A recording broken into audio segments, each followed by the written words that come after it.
Olá pessoal, sejam bem-vindos a mais este episódio do podcast filosófico, atividade promovida pela Organização Internacional Nova Acrópole do Brasil. E no podcast de hoje vamos trazer um tema muito especial para os filósofos do Ocidente e muito especial também para nós de Nova Acrópole, que é o tema sobre a paideia, a formação integral do ser humano. Para isso, vamos conversar com o professor Cristiano Born, da Nova Acrópole de Porto Alegre, no Rio Grande do Sul. Olá, Cristiano, seja muito bem-vindo. Olá, Pedro, olá a todos. É uma grande felicidade estar aqui para falar de um tema tão caro a todos nós. Espero que tenhamos aí bons momentos de reflexão e de aprendizado.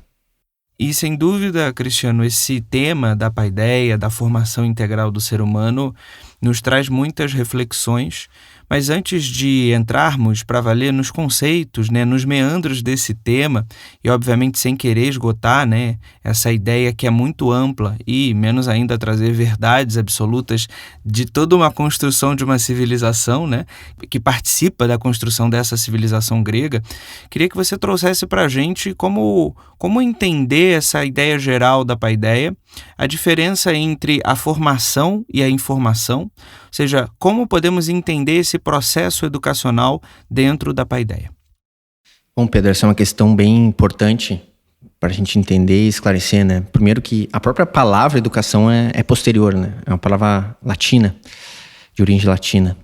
Ou seja, o grego não tinha uma palavra que a gente traduziria hoje como educação. Para eles era paideia. E a paideia foi uma expressão espiritual coletiva que parametrizou toda a mentalidade deles e cuja tradução ela é muito difícil.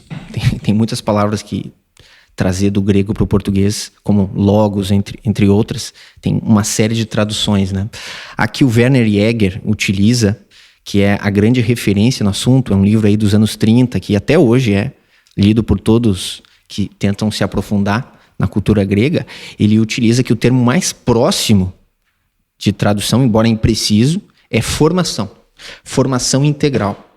Portanto, para o grego, educação estava longe de ficar restrito a informações, não, a formação integral. Isso contempla, abrange todas as áreas do ser humano, a sua relação consigo mesmo, com as suas emoções, com seus ideais, com o seu corpo, com a sua saúde, com a música, com a matemática, etc.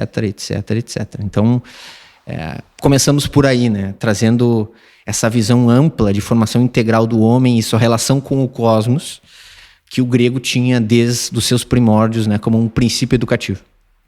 Como integral, a gente pode entender que integra, como a própria palavra já diz, e com perdão da redundância, ela vai integrar todas as partes da vida, Desde os processos mais materiais, desde os processos mais físicos, como os processos mais intelectuais, passando pelo exemplo, passando por formações mais específicas. Então vamos entrar no tema, Cristiano. O que você pode trazer assim, da origem dessa ideia da paideia, até chegar no seu processo de implementação, Como a gente pode entender esse caminho da paideia para se afirmar como um grande processo de educação ou formação integral na Grécia? Então, Pedro, é muito interessante a gente entender, que até o processo chegar a uma educação formal, houveram muitos séculos, que a gente entende hoje pelas escolas de filosofia ou as escolas de retórica, como de Sócrates, como de Protágoras, ou até a famosa academia de Platão, ou o liceu aristotélico. Houveram muitos séculos até que se chegasse nesse ponto. Então, a educação não foi um processo formal. A educação que gerou as bases da civilização grega era um papel do que se chamava na época da nobreza.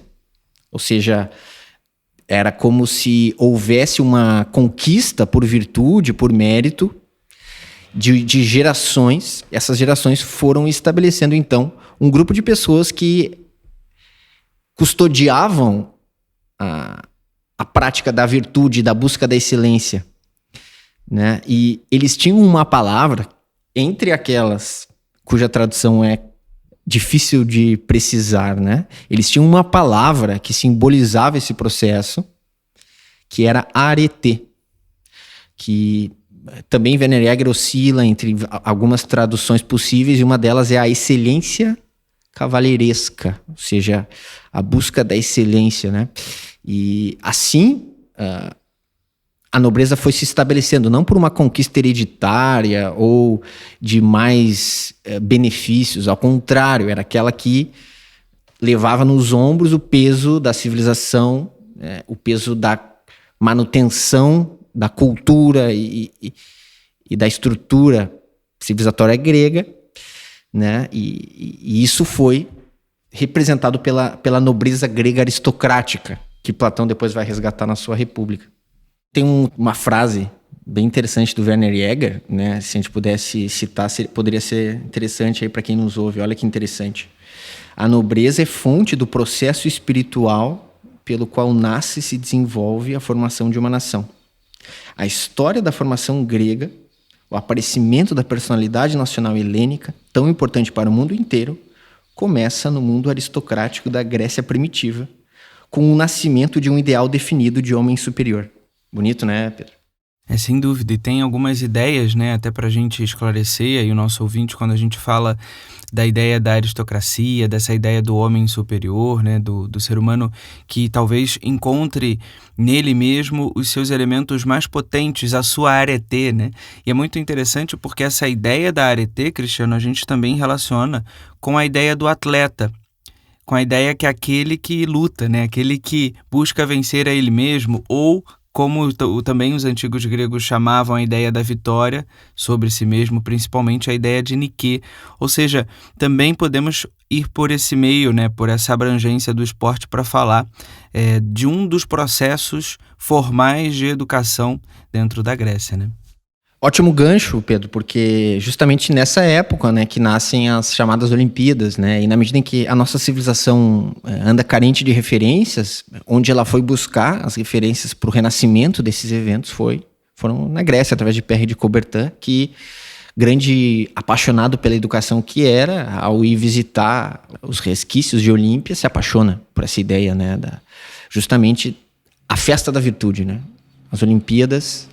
Os Jogos Olímpicos eram para os gregos a festa da virtude, dessa plasmação do mais próximo da perfeição que poderia se manifestar, dessa etimologia do atleta como aquele que luta contra si mesmo para que o animalesco possa, né, refrear a sua influência e esse divino que habita em nós, ou seja, essas virtudes que habitam em nós, possam florescer através dessas provas, né? Ou seja, o grego via que o esporte era um terreno de provas que poderia ser um ambiente fértil para o florescimento dessas potências que estão ali adormecidas, né? E esse esforço com alegria, que a arete significa, né, ter alegria no esforço, seria justamente essa maneira de irrigar essas sementes para florescer um homem novo, um homem melhor. Sem dúvidas, né? Esse caráter sagrado que eles davam às Olimpíadas, em que havia também festival de poesia, Píndaro se consagra, né? O grande poeta grego se consagra nas Olimpíadas, Ésquilo, etc. Ou seja, os jogos esportivos eram mais um aspecto das Olimpíadas. Era a própria Olímpia, com o seu templo de Zeus, que carregava na sua mão Nike. É uma experiência civilizatória com uma profundidade que a gente ainda tenta tatear e entender e se relacionar. Bem, outro ponto que a gente pode destacar da paideia, dessa formação integral, é o exemplo. E é muito interessante que, bem, a gente vê isso de maneira muito objetiva, né, nessa formação, mas em alguma medida, se a gente for passear por muitas culturas, o exemplo ele é a melhor forma de ensinar, né? A gente vai em Confúcio, a gente vai nos estoicos em Roma, num tempo histórico um pouquinho depois, a gente vai no Renascimento do Ocidente, enfim, a gente passeia por muitas culturas e vê o exemplo como uma forma educacional mais potente, mais viva.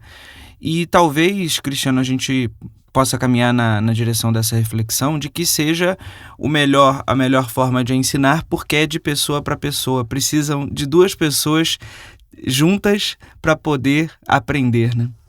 É isso aí. Ou seja, os gregos tinham isso muito bem claro, muito bem consolidado através de dois termos, né? Paradigma e mimeses. Ou seja, Werner Jäger pontua isso muito claramente no seu livro, que paradigma é o modelo e mimeses é a imitação desse modelo. Até hoje usamos o termo mímica e paradigma também. Ou seja, isso foi tão consolidado pelo grego que até hoje está na nossa forma de interagir, né?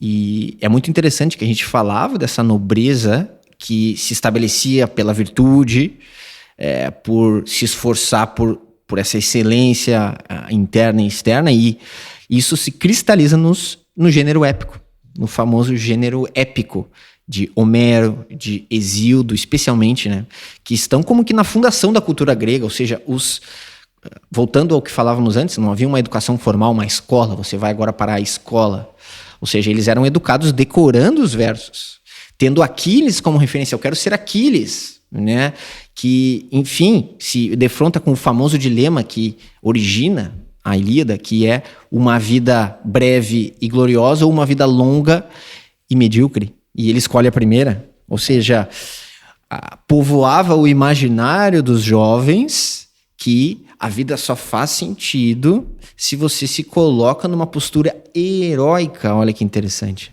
Então, o herói era o modelo daquele que tinha uma raiz divina, ou seja, potencial de virtudes dentro de si, com limitações que não conseguimos sequer conceber, mas também que tem o seu animalesco dentro de si. Por isso, ele é filho de deuses e filho de imortais, ele é um, digamos, semi-divino, né? E por isso esse modelo é axial, né? É um eixo dessa visão inicial do grego sobre a educação, através do gênero épico, né, que tem em Homero e Hesíodo seus dois grandes expoentes. E, além disso, tem algo muito interessante, que esses épicos, eles como que geram o que se chama, na linguagem antropológica, como um mito fundador. Né? Você pode ir andar por qualquer civilização, tribo indígenas, latino-americanas, norte-americanas, da Indonésia, da África, da Ásia, da Europa. Tu podes não encontrar literatura escrita, tu pode não encontrar matemática, tu pode não encontrar uma sofisticada arquitetura, mas tu sempre encontrará um mito fundador. Isso é lindo, ou seja, é como se houvesse um marco temporal, psicológico, de comunhão de valores, a partir do qual a gente pode estabelecer conexão. A gente pode se conectar, ter um passado comum e um futuro, que esse mito ele sempre projeta um futuro baseado em valores, em virtudes. E assim pode haver comunicação entre as pessoas, porque eu tenho a minha subjetividade particular, a outra tem a sua subjetividade particular. A gente não intercambia conceitos comuns, a própria comunicação fica limitada. Mas não, o grego tinha referências. Aqui você pode ser que nem Aquiles, aqui você pode ser que nem Ajax, aqui Fênix, o grande mestre, aqui Quiron, o grande mestre, aqui podemos nos igualar a eles, podemos nos inspirar a eles, inspirar neles, né? Ou seja, isso vai gerando toda uma parametrização que catalisa a evolução coletiva, né? E essas referências são muito importantes para o ser humano, né, Cristiano? A gente pode, no momento histórico que vivemos, perder um pouco essas referências, mas em alguma medida o atemporal, ele nos traz referências que falam com essa alma, né? Falam com esse mito fundador das culturas. Claro, você reforça bastante que não há uma escola, né?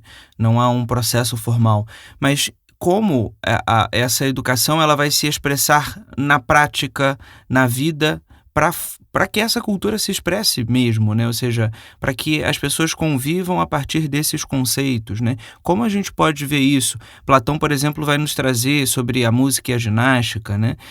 Há outros elementos que nos apontam para uma educação completa e integral. Então, como essa ideia mais atemporal, ela vai se expressar naquele momento histórico e como isso vai reverberar também ao longo do próprio processo da Grécia, né? Então, esse processo ele realmente foi se encaminhando, né, ao longo dos séculos para a criação da famosa polis, né? E é muito interessante que esses mitos eles não trazem apenas o potencial divino dentro de nós. Eles mostram também o que eles chamavam de híbris, a desmedida, o descomedimento, o orgulho exagerado, a imprudência, a insolência, a arrogância, como elementos que estão povoando alguns personagens e que são contrapostos pela virtude. E isso é uma forma de vida extremamente prática, né? E é curioso que o grego encontrou, Pedro, uma forma de, não só através do mito, mas uma forma de experiência na embrionária polis, que foi o teatro. Ou seja, o teatro foi uma forma que o grego encontrou de criar o que ele chamava de psicagogia, ou a catarse pela arte, que é a elevação de todos para um ponto muito mais alto do que cada um poderia individualmente. Ou seja, o teatro vem trazer esses mitos para a vivência. Então haviam como que concursos. Então havia lá o mito de Prometeu.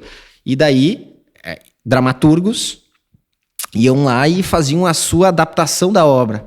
E alguns adaptavam melhor ou não e eram conhecidos e ficavam premiados, etc. Né? Um deles foi Ésquilo. Ésquilo foi o grande adaptador de Prometeu e trouxe esse mito que é a imortalização dessa noção de cultura, que é aquele que rouba o fogo dos deuses e traz para os homens, é punido por isso e então é acorrentado num monte. E então abutres vêm comer seu fígado que se regenera todos os dias e então é comido novamente. Ou seja, a noção do sacrifício, ou seja, como um ofício sagrado, sacro ofício, estava imortalizado na psique coletiva deles. Ou seja, há necessidade de um certo enfrentamento interior e isso é indispensável para a vivência das virtudes, né? E esse fogo, ele é também isso que Plutarco vai traduzir depois como cultura. Ou seja, esse fogo, como tu bem falaste, só pode ser transmitido boca a ouvido para o grego. Ou seja, o que é o livro, o que é escrito, ele é uma redundância, ele é um complemento, né? Ele é uma forma da gente tentar minimamente registrar algumas informações. Só que isso é infimamente menos impactante do que a educação boca-ouvido desse fogo que vai transmitindo, né? Ou seja, a água, se eu tenho uma quantidade de água, eu vou dividir em recipientes, ela vai sempre se dividindo, se limitando, se reduzindo. O fogo, ele não. Eu posso, com uma chama, acender infinitas chamas. Então, ele é um símbolo, primeiro, do elevado, porque ele está sempre verticalizante. Segundo, porque ele alquimiza a matéria em luz, ele transforma o que é material em luz, ou seja, símbolo da espiritualização da matéria, ou seja, da elevação da matéria, e terceiro, dessa transmissão do fogo. Ou seja, essa visão do grego como reforçamos, né, a educação como uma formação que eles chamavam mestre-discípulo, ou seja, de um compromisso com os ensinamentos, e que no teatro tinha uma grande reverberação coletiva, né?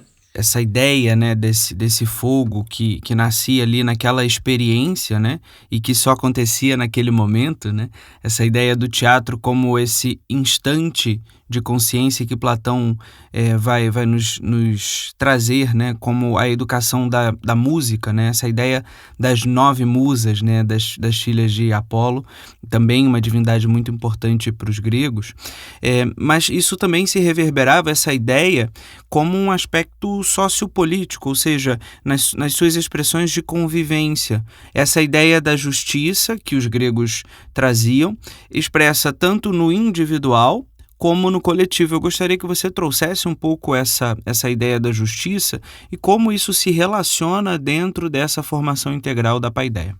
Ótimo gancho aí, Pedro, porque dentro desse aspecto que falávamos da mitologia, um aspecto muito marcante que está em diversas manifestações culturais na Grécia é essa relação das musas, ou seja, Apolo, que é o custodiador das musas, é esse símbolo da unidade, esse símbolo da vivência integral dos valores. E ele custodia essas 9 musas, que são filhas de Mnemósine, da memória com Zeus. Ou seja, o universo, o grego era muito sagaz, era muito profundo, né? Ou seja, ele via que haveria potências inspiradoras que poderiam me relembrar de quem eu sou. Aí estão as musas. Só que esse Apolo, sem polos, justamente traz o que comentavas, a harmonia. Eu só consigo me lembrar quem eu sou quando eu mesmo me harmonizo. E essa é a experiência sociopolítica por excelência que tu comentava. Ou seja, o grego já tinha isso muito incrustado na sua mentalidade. Ou seja, a harmonia, ou seja, agregar opostos de maneira a complementar vocações, respeitar individualidades. O conceito de indivíduo mesmo é algo que talvez exploremos nesse ou no próximo, né? O conceito de indivíduo surge na Grécia. Ou seja, nós temos um chamado dentro de nós, que o latino foi traduzido como vocatio, vocação, e que compõe essa harmonia coletiva, que a orquestra é o grande símbolo, né? Ou seja, você tem timbres, frequências, instrumentos diferentes e congregam-se através de uma música unitária, que é a composição harmônica desses diferentes vetores sonoros. Ou seja, é muito interessante perceber que essa cultura integral grega vai se manifestando em todas as coisas, né? Ou seja, essa harmonia deveria se manifestar na polis. E a arte de manifestar essa harmonia na polis seria a própria política. Só que essa política teria como pré-requisito essa formação individual. Ou seja, a formação ética seria essa justiça aplicada no indivíduo. E essa justiça aplicada no coletivo seria a política, né? E haveriam muitos passos para essa justiça no indivíduo ser criado. Uma delas é o que comentavas da ginástica e da música. Ou seja, o homem deveria formar o corpo para que ele não fosse um obstáculo a vivência desses valores. Para que ele não fosse... Platão usa o termo frouxidão mesmo, né? Para que ele não fosse frouxo. Para que quando eu demandasse do corpo, ele respondesse. Só que se apenas a educação ginástica, gímnica, fosse feita, como em Esparta, tu poderia... Embora fosse também uma grande referência para Platão, mas ele diz, bom, há ainda uma possibilidade superior em que esse caráter bem formado, ou seja, o caráter para o grego era justamente a educação dessas tendências da personalidade. Para que esse caráter bem formado se vinculasse a uma busca de sabedoria, aí as artes mosaicas, que Platão via como mosaico, não apenas a música. A música era uma das 9 musas, ou seja, era as artes da alma. A própria filosofia seria essa música da alma, essa relação com as verdades atemporais que nunca mudam, porque sempre são, porque sempre serão, como os arquétipos que ele postula e que são tão inspiradores como o bom, o belo, o justo e o verdadeiro. Então a gente vai vendo que realmente os gregos eles plantaram sementes de uma civilização que são muito inspiradoras, são muito belas, são muito profundas e até hoje a gente tem muito a aprender, a aplicar e readaptar sempre ao nosso contexto, Pedro. Bem, você terminou, né, trazendo essa ideia do readaptar o nosso contexto, e é muito interessante porque a gente está aqui no ano, bem no século XXI, falando talvez num tempo histórico muito distante dessas ideias, mas em alguma medida, quando a filosofia ela vai nos trazendo esses exemplos, essas referências, nós vamos nos aproximando, não no tempo histórico, né, que os gregos também chamavam do tempo cronológico, mas talvez no tempo consciência. Então, trazendo para o nosso momento histórico, né? Como essa busca da filosofia, essa filosofia para viver, essa filosofia como uma expressão de vida, pode nos ajudar a enxergar essa cultura, essa civilização, essa formação integral do ser humano como uma referência para que a gente possa abrir aqui a nossa porta ou sair do nosso carro se estamos no carro ouvindo, ou sair do nosso transporte público, parar, dar o pause ali e se enxergar parte desse processo integral, parte desse conceito do universo, do único verso, parte dessa ideia do fazer parte de um organismo vivo. Como podemos fazer, então, essa relação da filosofia, né, essa filosofia para a vida, como os gregos nos traziam, e como, em alguma medida, em Nova Acrópole também buscamos trazer para o nosso momento histórico? Tu trazes um elemento muito marcante na cultura grega e que é muito aplicável para a nossa forma de lidar com os nossos desafios hoje, né? Tu comentaste do universo, né? O universo é justamente a tradução latina, né, do que o grego entendia como cosmos. Ou seja, o grego ele foi inspirado também por uma tradição do chamado orfismo, ele foi... e Platão é herdeiro dessa tradição também, dos pré-socráticos, né? Tales, Anaximandro, Anaxímenes, Pitágoras. Esses grandes sábios que fundam a filosofia, né? O próprio termo filosofia vem de Pitágoras, eles tinham essa concepção que o universo era um todo orgânico. E esse todo orgânico eles pressentiam através da ordem que eles observavam em todas as coisas. As estrelas tinham uma ordem e nunca falhavam, né? E a Terra era influenciada de maneira harmônica por esse todo e proporcionava a vida, as estações, os ciclos, as experiências de todas as espécies. O grego olhava para isso.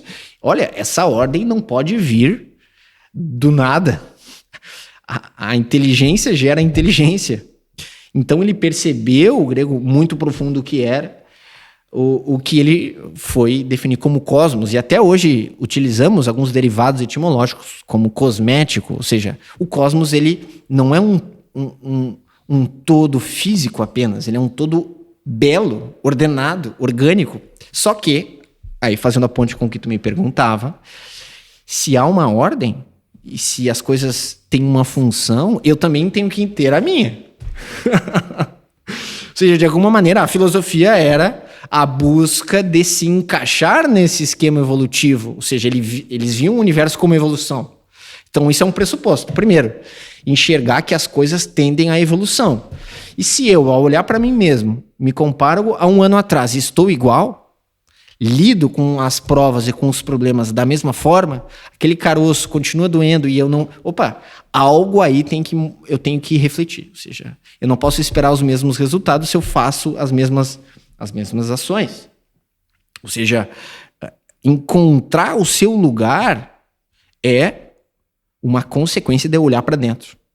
O grego ele não ficava olhando para os céus e buscando a ordem lá fora, na chamada physis, que hoje a gente foi traduzir como física, mas a physis para ele era esse estudo da ordem do universo que deveria se refletir na minha ordem interior. Eu só vou conseguir me adaptar a essa ordem se eu encontrar isso dentro de mim e aplicar isso dentro de mim, né? E isso vai passar por lidar com o meu corpo de uma maneira que o torne saudável, que eu encontre um ritmo que é essa ordem aplicada na minha energia, que eu busque uma estabilidade maior nas minhas emoções, que eu busque trazer maior clareza para minhas ideias, ou seja, que eu não veja o estudo como um acúmulo de informações, que, ao contrário, eu busque nesse mundo com tantas demandas e tantas novidades e tantos cursos e ramos de conhecimento, que eu busque primeiramente esclarecer ideias fundamentais. Ou seja, a ordem no mental é busque conceitos claros sobre você mesmo, sobre a vida, sobre o universo, né? Um deles é, para o grego, tudo está em evolução. A justificativa da vida seria tudo evoluir. E você deve ter como um princípio vocacional evoluir. Porque evoluindo você pode ajudar os outros, né? Tendo uma concepção mais clara de si mesmo, da relação com as suas tendências internas, às vezes meio caóticas. Se você colocar um pouco mais de ordem nisso, você vai conseguir impactar um pouco mais construtivamente essa ordem cósmica. E se entender parte disso tudo, hoje, aqui e agora, talvez seja uma das missões dessa nossa conversa, Cristiano. Então, quero te agradecer muito por esse tempo de consciência que a gente pôde passar um pouquinho, né, por essa experiência da Grécia e tentar trazer para o nosso momento, para o nosso dia a dia, para essa nossa conversa filosófica. Cristiano, quero te agradecer a presença aqui, então, em nosso podcast. Seja sempre bem-vindo e até as próximas. Muito obrigado pela oportunidade aí e seguimos juntos. Seguimos então, Cristiano, e claro, para aqueles que querem conhecer a filosofia como a arte de viver, podem acessar o nosso site, que é o nova-acrópole.org.br/podcast. Por lá você acompanha este episódio e muitos outros. Falamos sobre o tema do esporte, falamos sobre os temas, eles estão por lá em nosso site. Então, pessoal, até a próxima.